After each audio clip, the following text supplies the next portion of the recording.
Trump's target was none other than CNN reporter Caitlin Collins, who was ripped to shreds by Trump and his administration after asking a very bizarre question. I don't like clowns.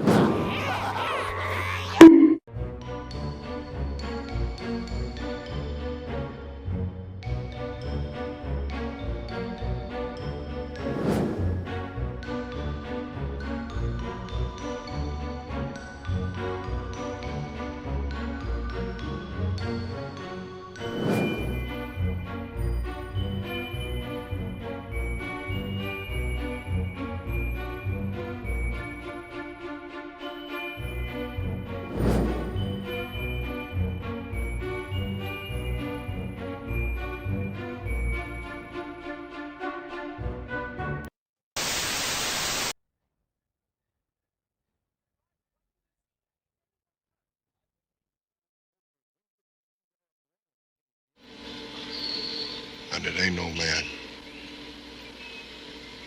It was a civic duty. When I saw people on my side of the street not telling the truth, I thought that was time to... Are people still mad at you for that? Some people, sure. People criticize me. They criticized me because of my stance against the war 20 years ago, and people picketed my movies, and they put me on a deck of cards. And I have to take that. That's fair. I'm okay with that. I'm okay with criticism for my, for where I stand. Really, I'm just marvelling at that hair dye. I mean, how? Why? No. We did cover this whole thing when he tried to rewrite history on 60 Minutes a few weeks back. George must think we're all suffering from Biden's cognitive decline, because far from taking a principled stance and doing his civic duty, George Clooney was part of the Biden cover-up. Not only did he hold a massive Hollywood fundraiser for Joe Biden, we all remember the president glitching and having to be assisted off the stage by Barack Obama. And then we had the White House lie to us and say the videos of him being helped off stage were right-wing disinformation. I remember all that, and I remember that George Clooney said nothing. That all happened at his event. He didn't do his civic duty then. No, he waited weeks and weeks and weeks.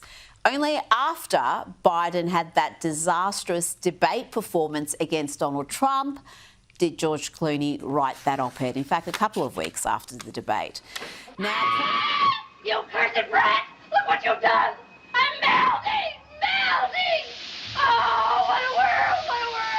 President Trump's target was none other than CNN reporter Caitlin Collins, who was ripped to shreds by Trump and his administration after asking a very bizarre question about the deportation of an alleged terrorist to El Salvador. Return the man who your administration says was mistakenly deported.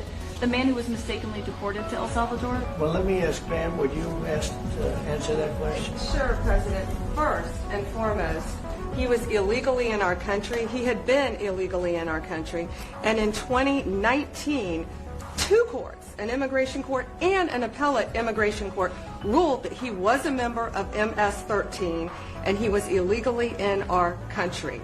Right now, it was additional paperwork had needed to be done. That's up to El Salvador if they want to return him. That's not up to us. The Supreme Court ruled, President, that if, as El Salvador wants to return him, this is international matters, foreign affairs, if they wanted to return him, we would facilitate it, meaning provide a plane.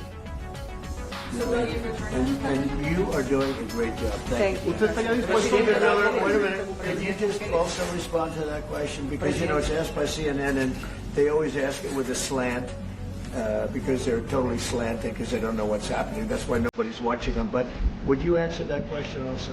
Yes, gladly. So, as Pam mentioned, there's an illegal alien from El Salvador. So, with respect to you, he's a citizen of El Salvador. So, it's very arrogant even for American media to suggest that we would even tell El Salvador how to handle their own citizens as a starting point. As two immigration courts found that he was a member of MS-13.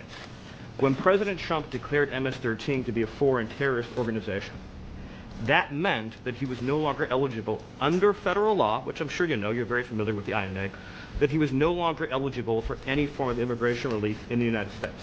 So he had a deportation order that was valid, which meant that under our law, he's not even allowed to be present in the United States and had to be returned because of the foreign terrorist designation. This issue was then, by a district court judge, completely inverted, and a district court judge tried to tell the administration that they had to kidnap a citizen of El Salvador and fly him back here. That issue was raised to the Supreme Court, and the Supreme Court said the district court order was unlawful, and its main components were reversed 9-0 unanimously, stating clearly that neither Secretary of State nor the President could be compelled by anybody to forcibly retrieve a citizen of El Salvador from El Salvador, who again is a member of MS-13, which, as I'm sure you understand, rapes little girls, murders women, murders children, is engaged in the most barbaric activities in the world, and I can promise you, if he was your neighbor, you would move right away. And after the Trump administration was done roasting her, the president of El Salvador piled on, saying the question was preposterous. Can President Bukele weigh in on this? Do you plan to return him? Well, I guess, both of you guys suggested that I smuggle a terrorist into the United States, right? It's always how can I smuggle? How can I return him to the United States? Like, I smuggle him into the United States, or what do I do? Of course, I'm not going to do it. It's like, I mean, the question is preposterous. How can I smuggle a terrorist into the United States? I don't have the power to return him to the United States. But you can release him inside El Salvador. Yeah, but I'm not releasing. I mean, we're not very fond of releasing terrorists into our country. I mean, we just turned the murder capital of the world into the safest country of the Western Hemisphere, and you want us to go back into the releasing criminals so we can go back to being the murder capital of the world? And that's not going to happen. Well, they'd love to have a criminal, released into. I mean, there's a fascination. They would love it. Yeah. They're sick. These are sick people. Mark, do you have something to say? Yeah, I mean, Stephen outlined it. I don't understand what the confusion is. This individual is a citizen of El Salvador. He was illegally in the United States and was returned to his country. That's where you deport people, back to their country of origin. Except for Venezuela, that wasn't refusing to take people back, or places like that. I can tell you this, Mr. President. No, the foreign policy of the United States is conducted by the President of the United States, not by a court. And no court in the United States has a right to conduct the foreign policy of the United States. It's that simple. End of story. It's alive. Oh, it's alive. It's alive. It's alive. It's alive. The governor of Pennsylvania, Josh Shapiro's home was attacked, and the suspect, who has said he planned to use a hammer to beat the governor if he encountered him, he's admitted this attack was motivated by Shapiro's stance on Palestine. Sarah, what else can you tell me about this assailant?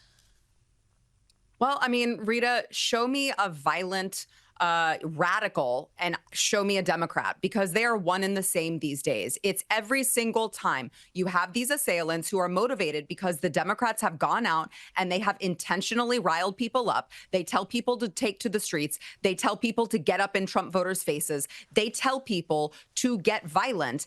And no one should be shocked that all of these radicals who are listening to the likes of Jasmine Crockett and AOC and all of these leftist leaders, we shouldn't be shocked that they're actually following through with this. I mean, we have in this country record levels of anti-Semitic tone, of anti-Semitic rhetoric.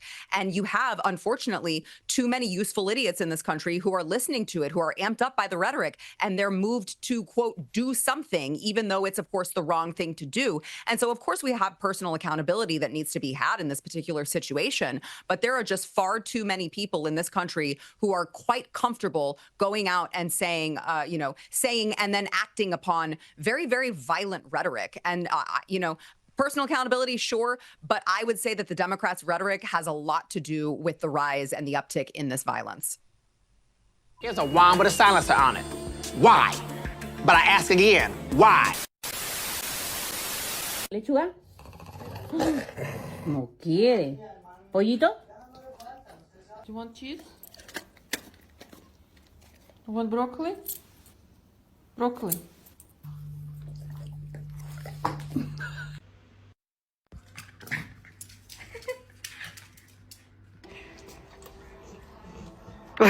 What I tell you?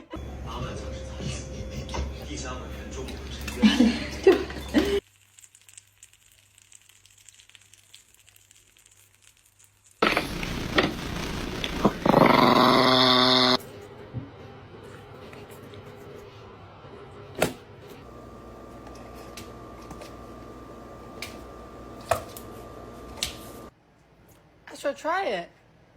Astro, try it. Here's a carrot. Oh, here's a carrot.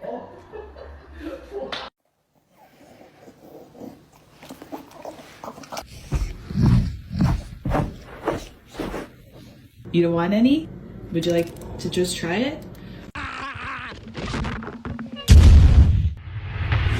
It is a messed up world.